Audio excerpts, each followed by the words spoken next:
Hello to all of you. Now I am going to continue my video with previous one. In my previous video, I have discussed about some perquisites regarding use of movable assets, interest-free loan, etc. Today I am going to continue that video. So now today in this video, I am going to discuss some more perquisites. So I am continuing with that perquisite. So my next perquisite is transfer of movable assets. Transfer of movable assets. In my previous video I have discussed about use of movable assets. हमने वहां पर दिया था कि free use of movable assets के case में हम perquisite को कैसे टैक्सेबल करते हैं. इस वीडियो में हम जो परक्विजिट करने वाले हैं उसमें है ट्रांसफर ऑफ मूवेबल एसेट. इसमें क्या है कि लाइक मूवेबल एसेट्स कार है या और कोई फर्नीचर है या कैमरा है या और भी कोई मूवेबल एसेट है, लैपटॉप है, कंप्यूटर है, तो इन दैट केस अगर एम्प्लॉयर जो है वो एम्प्लॉय को फ्री में ट्रांसफर कर देता है या फ्री में दे देता है या कुछ कंसेशनल कॉस्ट पर दे देता है, तो उस केस में टैक्सेबल परक्विजिट किस तरह से इवेल्युएट करेंगे हम आज उसको पढ़ेंगे. तो in that case, in case of transfer of movable asset, the value of taxable perquisite will be actual cost of the asset, actual cost of the asset minus normal wear and tear. Normal wear and tear का मतलब क्या है? Depreciation. Simply normal wear and tear. इसको हम technical term में normal wear and tear बोल रहे हैं. But simply we have to deduct depreciation from the actual cost of the asset. अब तुम कहोगे सर depreciation तो आपने बोल दिया, लेकिन rate of depreciation क्या होगा, तो उसको हम कैसे कैलकुलेट करेंगे. तो अभी इसमें घबराने की बात नहीं है. अभी हम आगे पूरी डीपली डिस्कस करेंगे कि डिफरेंट केसेस में डिफरेंट रेट ऑफ डेप्रिसिएशन क्या होगा. ठीक है. सो हम पहले बात करते हैं. अच्छा, पहले तो हम स्पेशल पॉइंट्स डिस्कस कर लेते हैं कि जो हमने नॉर्मल वियर एंड टियर की बात की, डेप्रिसिएशन की बात की है, तो depreciation will be deducted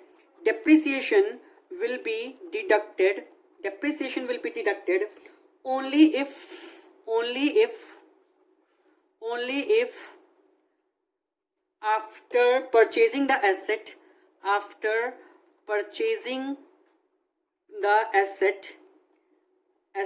and before transferring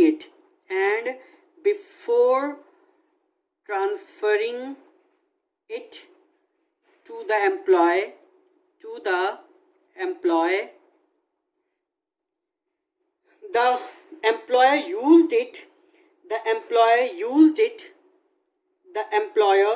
used it for business purpose. The employer has used it for business purpose. इसका क्या मतलब है? इसका मतलब ये है कि after purchasing the movable asset, जिस दिन उसने परचेज किया है, सपोज दैट उसने 1 मई 2014 को परचेज किया है और उसने जो गिफ्ट किया है अपने एम्प्लॉय को वो 31 अक्टूबर 2016 में किया है, तो इन दोनों डेट्स के बीच में एम्प्लॉय ने मूवेबल एसेट को बिजनेस पर्पस के लिए यूज किया हो. जब तक कि उसने बिजनेस पर्पस के लिए यूज नहीं किया है और फिर उसने ट्रांसफर किया है, तो in that case depreciation will not be deducted. So depreciation will be deducted only when between these two dates the employer has used the movable asset for the business purpose. ठीक है. तो अब हम ये जो नॉर्मल वियर एंड टियर की बात कर रहे हैं, तो नॉर्मल वियर एंड टियर किस केस में कितना होगा वो हम डिस्कस करेंगे. सो फर्स्ट ऑफ ऑल पहला है इन केस ऑफ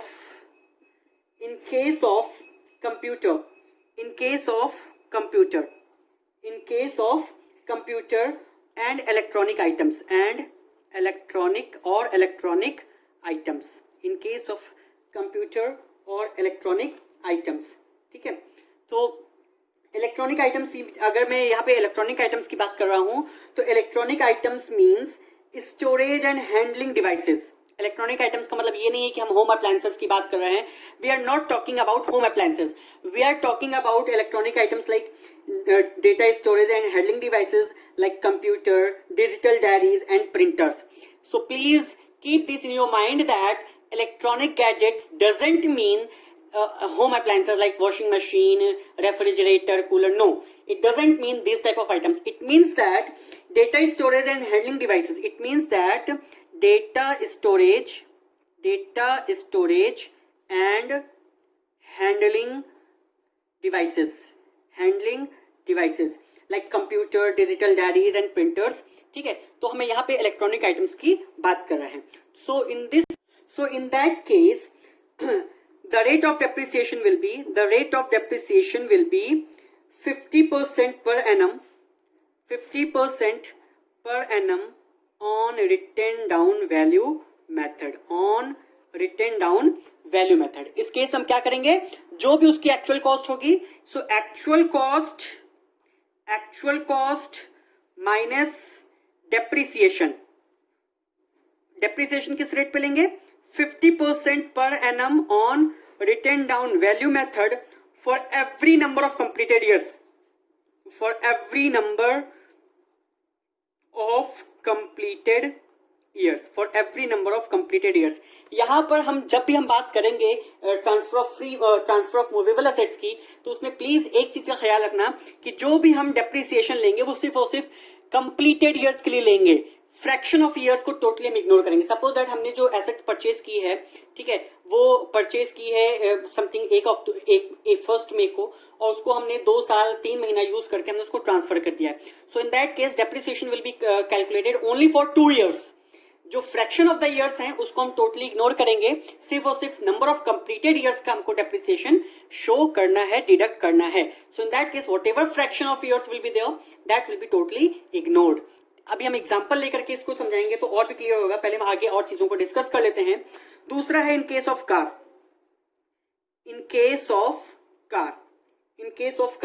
कार के केस में क्या है, 20% per annum on same written down value method या रिड्यूसिंग बैलेंस मेथड. जिस तरह से कंप्यूटर के केस में क्या है, 50% per annum on written down value method. In case of car it is 20% per annum on written down value method. Third case हमारा any other asset का, मींस एनी अदर एसेट, इसके अलावा और भी कोई एसेट है, कैमरा है या और भी कोई इलेक्ट्रॉनिक आइटम्स हैं, उस केस में हमारा एक्चुअल कॉस्ट माइनस 10% पर एनम ऑन एक्चुअल कॉस्ट. इस चीज को ख्याल रखना, ये एक्चुअल कॉस्ट पर है. अदर आइटम्स के केस में it is actual cost, and computers and electronic gadgets और कार के केस में क्या है, रिटन डाउन वैल्यू मेथड है. But in case of any other asset, उस केस में हमारा रेट भी 10% है, और जो मेथड है that is also change, that is actual cost method rather than your written down value method. अब इसकी हम इस बेसिस पे हम एक एग्जाम्पल लेते हैं और उसको एक्सप्लेन करने की कोशिश करते हैं. ठीक है, एग्जाम्पल हमारा जो है मोनिका सिंघानिया में कोट है. I am following the Monica Singhania, Taxmann की है. So it is on page number, जो हमारा एग्जाम्पल है that is on page number 86, problem 44.12 P1. ठीक है, इसमें कह रहा है find out the taxable value of perquisite if the following cases for the assessment year 2021. Different cases हमको दिए हैं and we have to find out the value of taxable perquisite. इसमें कह रहा है x is given a laptop bye the employer company for using it for official and private purpose. Ownership is not transferred. ठीक है, तो मैंने तुमको पहले बताया था इन case of free use of movable assets, if the movable asset is your laptop and computer, it is totally tax free. Laptop और computer का जो फ्री यूज है एम्प्लॉयर देता है एम्प्लॉय को, that is totally tax free, it is not taxable at all. दूसरा case हमारा जो है that is on October 15, 2019 the company gives its music system to Y for domestic use. उसने music system दिया है डोमेस्टिक यूज के लिए जिसकी कॉस्ट है 15,000. सो इन दैट केस मैंने तुमको बताया था कि in case of use of movable asset the value of taxable perquisite is 10% of the cost. So 15,000 अगर उसकी वैल्यू है म्यूजिक सिस्टम की, तो उसका 10% कॉस्ट जो है वो टैक्सेबल परक्यूजिट है, बिकॉज वहां पे हमने यूज करने के लिए दिया है, ट्रांसफर नहीं किया है. ठीक है, ओनरशिप ट्रांसफर नहीं किया है. तीसरा केस हमारा है कि हमने उसको ट्रांसफर किया. देखो यहाँ पे 3 केसेस डिस्कस किए हैं कि 3 एम्प्लॉयज हैं, एक है जेड, एक है ए और एक है बी. जेड को मैंने कार ट्रांसफर की है, ए को मैंने कंप्यूटर ट्रांसफर किया है, और बी को मैंने एक फ्रिज जो कि इलेक्ट्रॉनिक आइटम है, होम अप्लायंस है, वो ट्रांसफर किया है. ठीक है, डेट ऑफ ट्रांसफर जो हमको दी है वो May 15 है तीनों की, 15th May 2017, 15th मई 2017 और 15th मई 2017। जो सेल प्राइस है, जो हमने उसको सेल किया है, मतलब कंसिडरेशन जो हमने एम्प्लॉयर ने एम्प्लॉय से चार्ज किया है, ठीक है, तो 2,10,000 कार के लिए चार्ज किया है, 24,270 कंप्यूटर के लिए चार्ज किया है और 1,000 उसने फ्रिज के लिए चार्ज किया है, ठीक है। अच्छा, जो उसने परचेज किया है, ठीक है, तो उसने जो एसेट्स परचेज किया है वो हमारा जो है 15th में है। ये तो हमने पहले बता दिया था कि डेट ऑफ परचेज जो है, डेट ऑफ परचेज जो है वो 15th में है तीनों एसेट्स का। डेट ऑफ ट्रांसफर जो है, डेट ऑफ सेल या डेट ऑफ ट्रांसफर जो है, ठीक है, जनवरी 1st 2020 है, ठीक है। और इन दोनों डेट्स के बीच में एम्प्लॉयर ने उसे बिजनेस पर्पस के लिए यूज किया है। इन दोनों डेट्स के बीच में मींस 15th मई से 1st जनवरी तक की उसने क्या किया है, उसको बिजनेस पर्पस के लिए यूज किया है। तो इस केस में हमको टैक्सेबल परक्यूजिट निकालना है। तो ये कार, ये कंप्यूटर और ये फ्रिज, हमको तीनों का अलग अलग कैलकुलेट करना है, ठीक है। सो सबसे पहले जो कॉस्ट है, कॉस्ट ऑफ द एसेट दी है हमको। Cost of the asset on purchase, जब हमने 15th मई 2017 को परचेज किया था, sorry I have forget to mention the cost here, cost is also given to you. Cost is given 6,96,000 for car, for computer it is 1,17,000 and for fridge it is 40,000, ठीक है। So less करना है depreciation for first year, depreciation for first year, for first year. First year कब से होगा, क्योंकि 15th मई 2017 को परचेज किया है, तो जो डेट ऑफ परचेज होगी वो 15th मई 2017 से 14th मई 2018 तक का एक साल हो जाएगा। तो अप टू 14th मई 2018। तो कार के केस मैंने तुमको बताया था डेप्रिसिएशन का रेट कितना है, 50% है on written down value method. तो इसका 50% कितना हो जाएगा, प्लीज बताएंगे मुझे, इसका 50% कितना हो जाएगा। सॉरी, कार के केस में 20% है, तो 20% ऑफ 6,96,000 कितना हो जाएगा, 1,39,200। कंप्यूटर एंड इलेक्ट्रॉनिक गैजेट्स के केस में 50% है, तो इसका 58,500 हो जाएगा।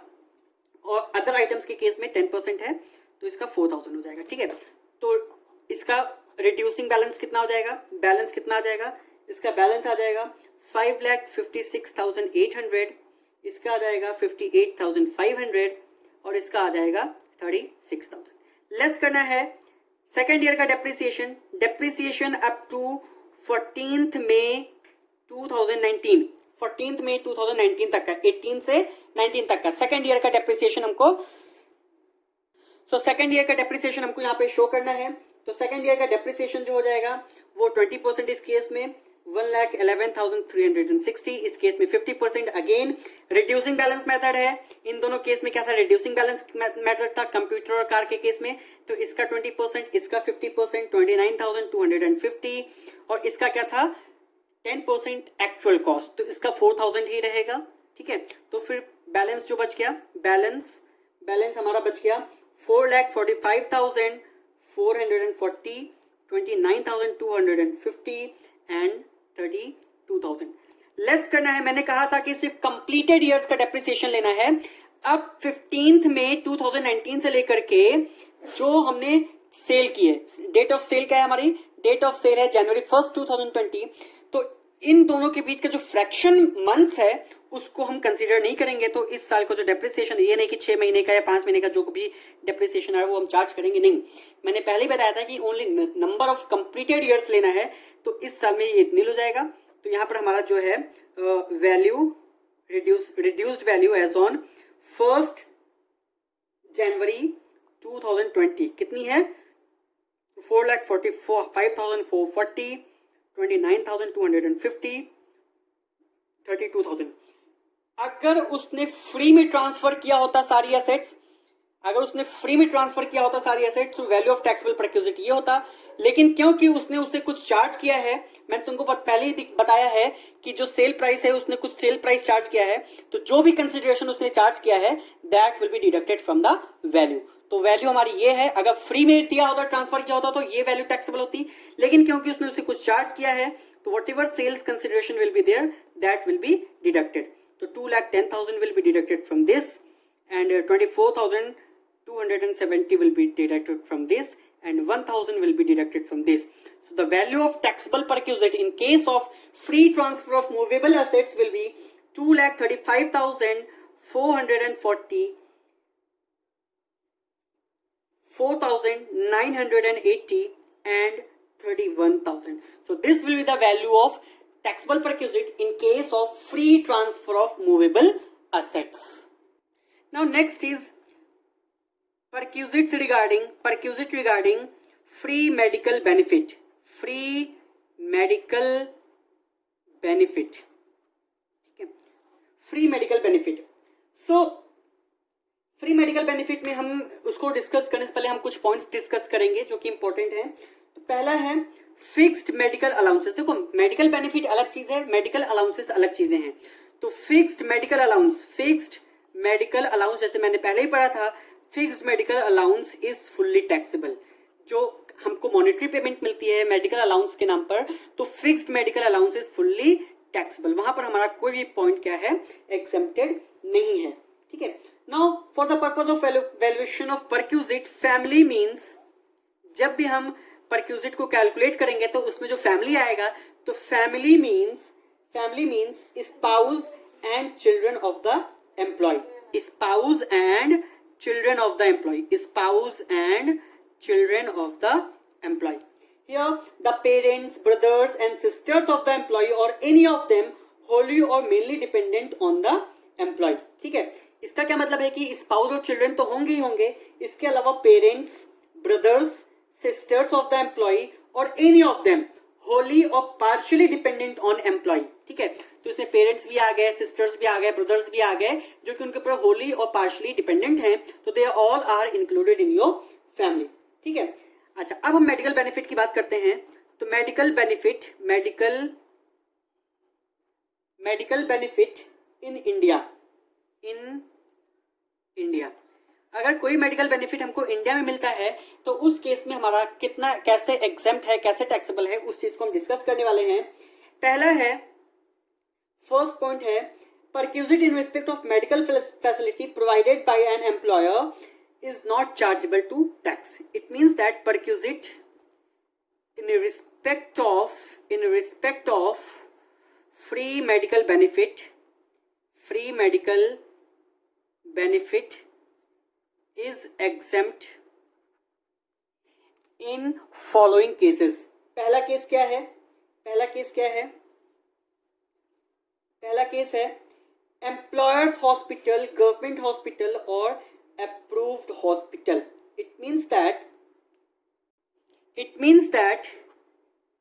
any medical benefit provided by the employer in the hospital maintained by the employer. इसका क्या मतलब है? इसका मतलब ये है कि कोई भी हॉस्पिटल ओन्ड या मेंटेन्ड बाय द एम्प्लॉयर है. सपोज दैट मैं एम्प्लॉयर हूं और मेरा बहुत बड़ा सा ऑर्गेनाइजेशन है और उस ऑर्गेनाइजेशन में मैं अपने एम्प्लॉयज के लिए अपने खुद का एक हॉस्पिटल मैंने खोल रखा है. जैसे I am a student of Jamia Millia Islamia, I am an employee of Jamia Millia Islamia. तो अगर मुझे जामिया अपने अंसारी हेल्थ सेंटर में कोई मेडिकल फैसिलिटी प्रोवाइड करता है तो it means that health facility is owned और maintained by the employer organisation. So that medical facility is totally tax free. So अगर कोई भी मेडिकल फैसिलिटी एम्प्लॉयर के खुद के हॉस्पिटल या जो ऐसा हॉस्पिटल जिसको उसने खुद ओन्ड या मेंटेन कर रखा है उस हॉस्पिटल में प्रोवाइड करता है तो that medical benefit is not chargeable to tax at all. दूसरा है, एनी मेडिकल बेनिफिट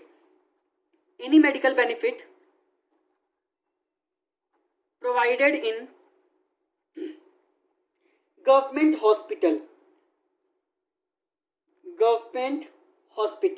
ठीक है. गवर्नमेंट हॉस्पिटल में जब भी मैं गवर्नमेंट हॉस्पिटल की बात कर रहा हूं तो इट मीन्स दैट इधर it is state government, central government, state government और local government. So any medical benefit provided in government hospital, either it is central government hospital, state government hospital, local government hospital, it is also totally tax free. Nothing is chargeable on account of medical benefit. Now the next case is, next case is any medical facility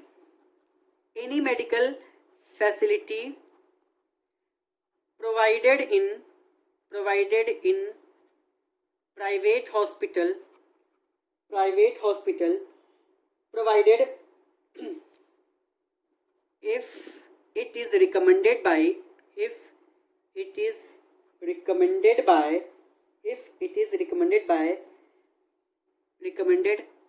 the government for treatment of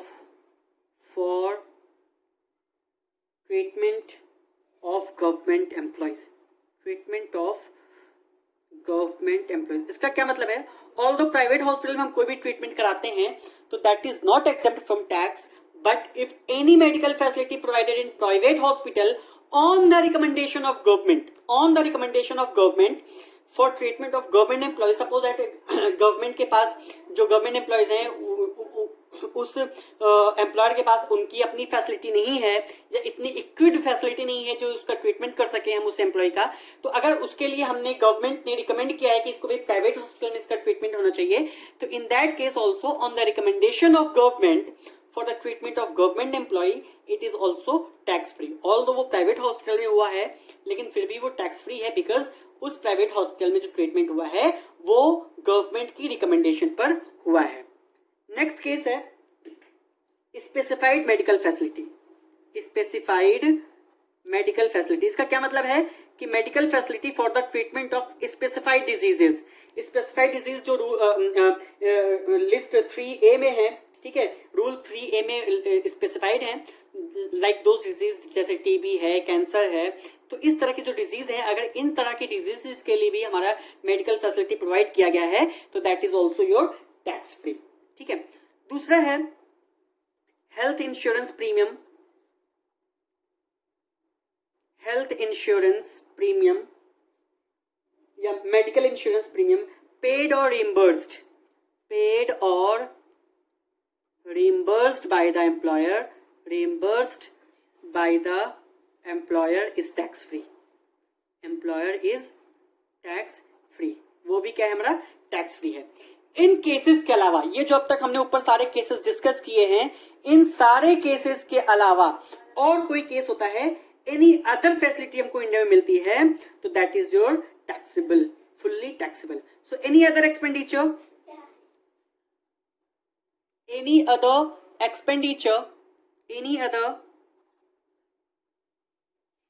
expenditure incurred or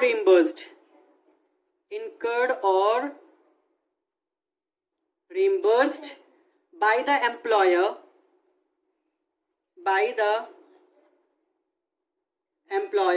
for providing medical facility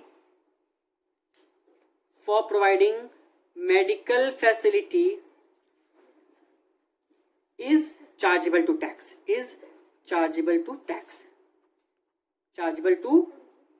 ठीक है, इसके अलावा और कोई भी medical facility provide की जाती है, रिइंबर्स की जाती है एम्प्लॉयर के जरिए, तो that will be totally taxable in the hand of employee. ठीक है, तो ये तो था मेडिकल फैसिलिटी के केस में। मेडिकल बेनिफिट इन इंडिया था। मेडिकल फैसिलिटी आउटसाइड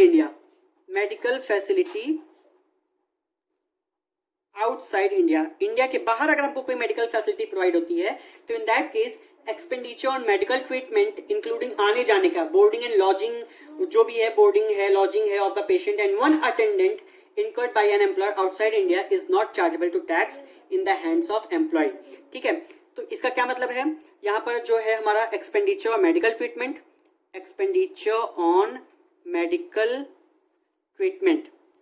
ट्रीटमेंट में उसके बोर्डिंग के खर्चे इंक्लूडिंग उसके लॉजिंग के, रहने खाने के खर्चे, पेशेंट का और पेशेंट के साथ एक अटेंडेंट का जो भी खर्चा है, पेशेंट प्लस एक अटेंडेंट। ठीक है, तो इसके जो भी बोर्डिंग के एक्सपेंसेस हैं, ठीक है, प्लस लॉजिंग के एक्सपेंसेस हैं, ठीक है, तो वो सारे जो हैं अगर एम्प्लॉयर देता है तो that is totally tax free in the hands of employee provided it does not exceed the amount permitted by RBI under the foreign exchange regulations. उसका क्या मतलब है कि आरबीआई ने जो फॉरेन एक्सचेंज रेगुलेशंस में जो लिमिट प्रोवाइड की है उस लिमिट के अंदर होना चाहिए। अगर उस लिमिट के बाहर है तो जितना बाहर होगा दैट विल बी टैक्सेबल, अगर उसके अंदर ही अंदर है तो it will be totally tax free, उस पर हमको कोई भी टैक्स नहीं देना है।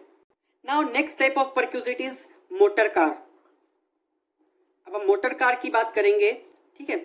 सो मोटर कार में क्या होता है, जैसे बहुत सारे ऑफिशियल रैंक के लोग होते हैं तो उनको हम जॉब के लिए, उनके आने जाने के लिए हम उनको मोटर कार प्रोवाइड करते हैं, उनकी मोटर कार फैसिलिटी देते हैं। तो in that case also it is your benefit, it is your perquisite, so it will be chargeable to tax in the hand of employee. So उसको हम कैसे evaluate करेंगे, हम उसके रूल को बारी बारी से डिफरेंट कंडीशन में समझेंगे। पहला केस है car is owned by the employer. Car is owned by the employer. Car is owned by the employer. Car is owned by the employer. Expenses जो हैं, running and maintenance expenses are borne by the employer. Running and maintenance expenses are borne by the employer, ठीक है। Running and maintenance expenses जो हैं वो employer के खुद के हैं। उसके अलावा जो यूज है, ठीक है, जो हमने उसको यूज करने के लिए दिया है, used for official purpose only. Employee is using it for official purpose, used for official purpose. तो यहां पर अगर टेक्निकली देखा जाए, ठीक है, अगर इसको हम देखें, सपोज दैट ये हमारा ए जो है वो एम्प्लॉयर है और बी जो है वो एम्प्लॉय है, ठीक है। एम्प्लॉयर ने एम्प्लॉय को एक कार दी है, ठीक है। बी जो है वो कार यूज कर रहा है, किसके लिए यूज कर रहा है, ए के लिए यूज कर रहा है। काम किसका है, ए है। खर्चे किसके हैं, ए के हैं। तो इस केस में अगर टेक्निकली देखा जाए तो बी का तो कोई बेनिफिट है ही नहीं भाई। कार जो है वो ए की है, ठीक है, कार किसकी है, वो ए की है। काम किसका हो रहा है, ए का ही हो रहा है, और खर्चे कौन दे रहा है, ए ही दे रहा है। तो इट मींस दैट बी तो सिर्फ कार को चला रहा है, लेकिन काम क्या है उसका नहीं है। बेनिफिट क्या है, वो बी का बिल्कुल भी टेक्निकली वहां पर कोई बेनिफिट है ही नहीं, क्योंकि कार भी ए की है, एम्प्लॉयर की है, खर्चे भी एम्प्लॉयर के हैं और काम भी एम्प्लॉयर का है, ठीक है। तो in that case there will be no taxable perquisite. जाहिर सी बात है, जब बी का कोई बेनिफिट ही नहीं है तो बेनिफिट को हम चार्जेबल टू टैक्स कैसे करेंगे। जब तक बेनिफिट नहीं होगा तब तक वो चार्जेबल परक्यूजिट नहीं होगा, और जब तक वो परक्यूजिट नहीं होगा तब तक वो चार्जेबल टू टैक्स नहीं होगा। So technically in this case there will be no perquisite, there will be no perquisite, ठीक है। तो वहां पर कोई भी टैक्सेबल परक्यूजिट नहीं है। दूसरी कंडीशन हमारी क्या है, car is owned by the employer. Car is owned by the employer. Expenses, running and maintenance expenses, running and maintenance expenses are borne by the employer, ठीक है, and used for personal purpose only, used for personal purpose only। इसका क्या मतलब है, इसको हम अच्छे समझने की कोशिश करेंगे। ए है वो एम्प्लॉयर है और बी जो है वो एम्प्लॉय है। ए ने अपनी कार दे रखी है बी को। ए ने कहा भाई कार ले लो, हमसे तुम सारे खर्चे भी ले लो, रनिंग एंड मेंटेनेंस एक्सपेंसेस भी ले लो, लेकिन काम जो है वो बी अपना खुद का कर रहा है। मतलब बी शॉपिंग करने जा रहा है, बी मूवी देखने जा रहा है, बी अपनी वाइफ को घुमाने के लिए जा रहा है, बी अपने बच्चों को स्कूल छोड़ने के लिए जा रहा है। तो इन दैट केस जो कार है वो बी अपनी पूरी पर्सनल पर्पस के लिए यूज कर रहा है, ए का कोई भी काम नहीं कर रहा है वो, और उल्टा ए उसको रनिंग एंड मेंटेनेंस एक्सपेंसेस भी बियर कर रहा है। तो इन दैट केस सारा का सारा बेनिफिट किसका है, बी का है। तो इन दैट केस जो टैक्सेबल परक्यूजिट होगा, वैल्यू ऑफ टैक्सेबल परक्यूजिट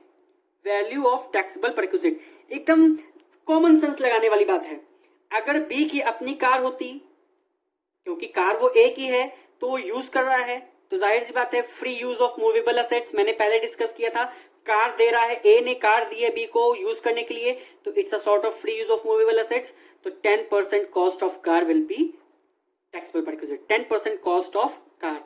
अच्छा, सिर्फ कार ही नहीं दिया है, उसने कहा भाई जो सारे खर्चे जो बी को देने थे, पेट्रोल का खर्चा और मेंटेनेंस का खर्चा जो बी को देना था, वो कौन दे रहा है, ए दे रहा है। तो वो भी बी का बेनिफिट हो गया, तो वो बेनिफिट भी क्या होगा, हम ऐड कर देंगे। 10% cost of car plus running and maintenance expenses borne by the employer. तो जितना भी running and maintenance expenses employer दे रहा है एम्प्लॉय के बिहाफ पर, वो सारे एक्सपेंसेस को हम क्या करेंगे, 10% कॉस्ट ऑफ कार में ऐड कर देंगे। तो ये जो दोनों एग्रीगेट फिगर होगा, that will be the value of taxable perquisite in this condition. Now the third condition is car is owned by the employer, car employer की है। Running and maintenance expenses are borne by the employer, खर्चे कौन दे रहा है, सारे running and maintenance expenses कौन दे रहा है, एम्प्लॉयर दे रहा है। Car is used for partly personal and partly official purpose. इसका क्या मतलब है कि जो कार है, ए एम्प्लॉय है, फिर से ए एम्प्लॉयर है, फिर से बी एम्प्लॉय है। ए ने कार दी है, ठीक है, कार दी है, ए ने सारे एक्सपेंसेस भी दे रखे हैं, रनिंग एंड मेंटेनेंस। लेकिन जो कार है वो बी अपने पर्पस के लिए भी यूज करता है और ए के पर्पस के लिए भी यूज करता है, दोनों के लिए यूज करता है। ऑफिशियल पर्पस के लिए भी यूज करता है और पर्सनल पर्पस के लिए भी यूज करता है। तो in that case value of taxable perquisite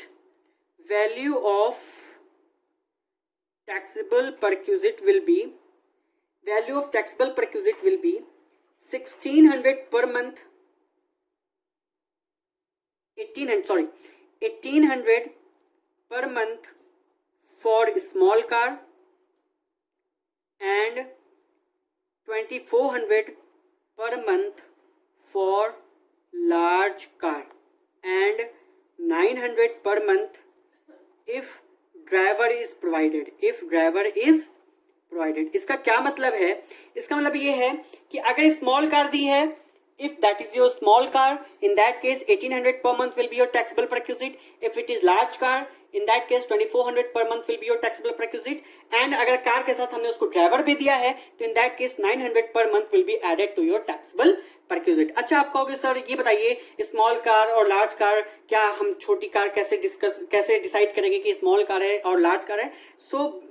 मैं बताता हूं कि if it is engine cubic capacity 1600 CC और लेस, ठीक है, अगर अप टू 1600 कैपेसिटी है तो in that case 1600 cubic capacity और लेस तो स्मॉल कार है और लेस। इसका मतलब up to 1600 CC cubic capacity it is less small car, it is your small car.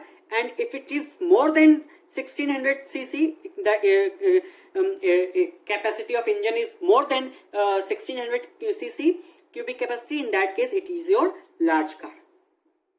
Now the fourth case is car is owned by the employer, car जो है employer की है, ठीक है। running and maintenance expenses for private purpose is borne by employee and used for personal as well as official purpose। इसका क्या मतलब है, फिर से ए जो है वह एम्प्लॉयर है, बी जो है वह एम्प्लॉय है। ए ने बी को कार दे रखी है जो कि ए की है, ओन्ड बाई ए है। ए ने कहा भाई ठीक है चलो तुम उसको अपने पर्पस के लिए भी यूज करो और मेरे पर्पस के लिए भी यूज करो, मतलब पर्सनल पर्पस के लिए भी यूज कर रहा है और ऑफिशियल पर्पस के लिए भी यूज कर रहा है। लेकिन बी जितना अपने पर्सनल पर्पस के लिए यूज करता है, अगर वो अपनी वाइफ को घुमाने ले जाता है तो पेट्रोल भरवा देता है, अपने बच्चों को स्कूल लेने जाता है तो पेट्रोल भरवा देता है। तो जितना अपने पर्सनल पर्पस के लिए यूज करता है उतने एक्सपेंसेस वो खुद बॉर्न करता है, बाकी ऑफिशियल पर्पस का जो भी यूज है वो ए बॉर्न करता है। So in that case the value of taxable perquisite will be 600 per month for small car, 900 per month for large car, 900 per month for large car and 900 per month if driver is provided. 900 per month if driver is provided. इसका क्या मतलब है कि अगर small car है same up to 1600 CC है तो small car है तो उस केस में 600 per month will be your taxable perquisite. अगर लार्ज कार है तो in that case it will B 900 per month for large car and अगर ड्राइवर भी उसको हमने दिया है साथ में तो 900 per month for driver's salary will be your taxable perquisite. So आज के लिए यहीं पे स्टॉप करते हैं. नेक्स्ट वीडियो में we will discuss some more perquisites. Salary थोड़ा लंबा चैप्टर है इसलिए थोड़ा सा टाइम लग रहा है. इसमें 3 से 4-5 वीडियोस मेरी हो सकती हैं. So please keep waiting for my next video. Next video में we will discuss some more perquisites and we will try to finish this chapter.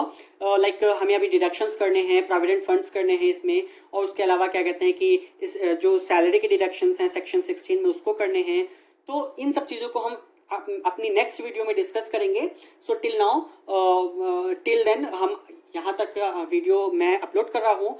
So please go and watch my videos and if any suggestions are there please give suggestions. Your valuable suggestions are always welcome. Any suggestions which will improve my video quality and which will improve my teaching style. If you have any doubt, if you have any problem regarding my teaching style, so please let me know. Your valuable suggestions are always welcome. So please give your valuable suggestions on comment and please like, share and subscribe my channel and don't forget to press the bell icon. Thank you and have a good day.